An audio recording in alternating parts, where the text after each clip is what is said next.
All right, so the way this is going to work is I'm going to take a look at a few of your videos, and then I'm going to point out a few things that I think you could be working on, and then based off that, you're going to receive a follow-up email that is going to have links to different videos that are going to be meant to address anything that I point out here. So let's get started. I'm going to slow it down just a little bit. Let's go.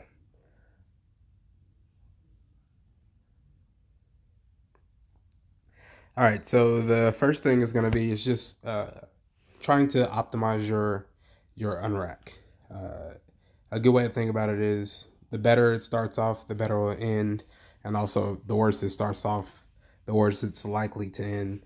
So making sure that you're stabilizing yourself before you walk the bar out, making sure that you're unracking the bar with your hips rather than your legs, just to make it a more efficient lockout, so you're not wasting any energy. So I'm going to include it's just a quick, simple unrack tutorial video that I made that I think will benefit you greatly. But yeah, uh, we want to make your walkout as short as possible. I usually teach a 3-step walkout, so it's dominant foot back, the other foot back, and then just adjust your feet from there.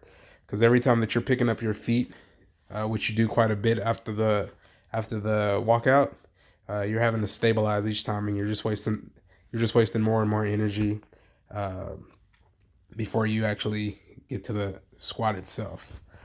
So we want to optimize your unrack, optimize your walkout, and then I guarantee you'll feel a lot better and have more energy for the squat itself.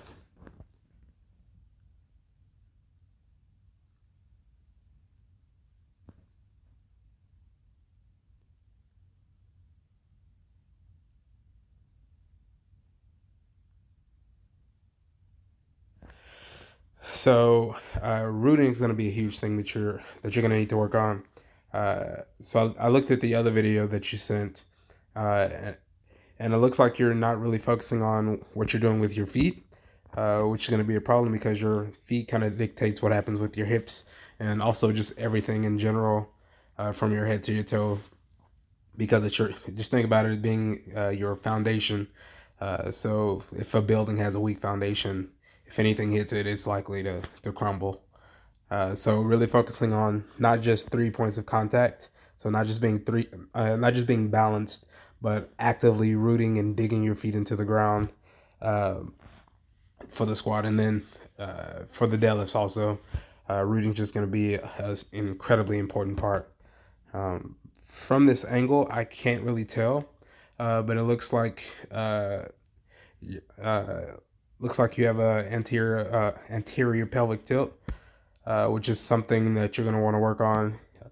It's going to limit your a few things is going to limit your ability to brace, and just can also cause a lot of issues. But bracing is going to be one of the bigger issues. So making sure that your spine is neutral when you're squatting is going to be a huge part. Uh, but again, I'll have links to different videos that are going to help you with that. Uh,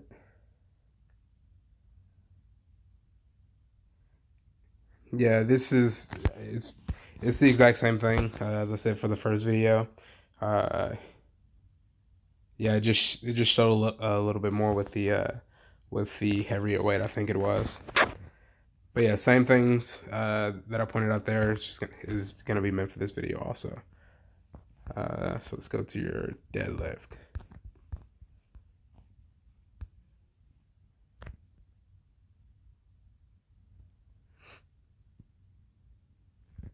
So this is another thing. So I saw your deadlift and it actually doesn't look bad. However, we do want to optimize and make your setup more efficient. So you're taking a lot less time from the time that you're in an upright position to the time that you're getting down, grabbing the bar, and initiating the lift. So just again, everything's just going to be about efficiency.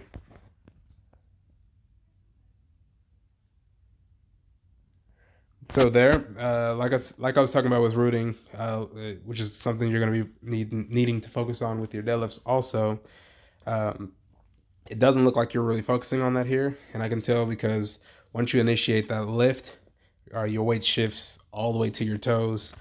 Um, yeah, and part of that looks like. So another thing that I think you're going to need to focus on is making sure that your shins are vertical at the initiation of the lift. Because I think you'll notice if you watch a bunch of lifters, so if their knees are over the bar at all, once they initiate the lift, their hips will usually shift back, and that's just because the bar needs room to come up. So for efficiency's sake, I want you to focus on starting in that position. And a good way to do that is just practice hinging to the bar. A perfect hinge will get your hips and your shins in the perfect position to initiate the lift.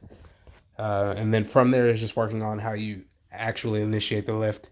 Understanding that the deadlift it's a push rather than a pull.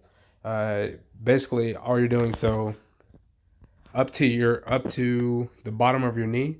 So up to this point, all it is you driving your feet through the ground, and then from the bottom of your knee to lockout, all it is you driving your hips forward, and that's it. Your upper body is just meant to keep that bar in place.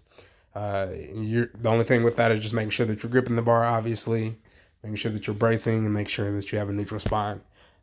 Which you do have a pretty neutral spine, so it's just those other things you need to work on. And then uh, I think your scapular depression, uh, tension in your lats, quote unquote, it looks fine. It's really just how you're initiating the lift, and then your positioning as far as your shins and hips go. So I think if you focus on those things, you'll feel a lot of improvement. And it also looks like you're finishing the lift with your hips very well. So that's not necessarily something that you need to focus on. Um, but yeah, that's pretty much it. Uh, Aside from that, everything looks pretty strong. Let me know if this helps, and have a great day.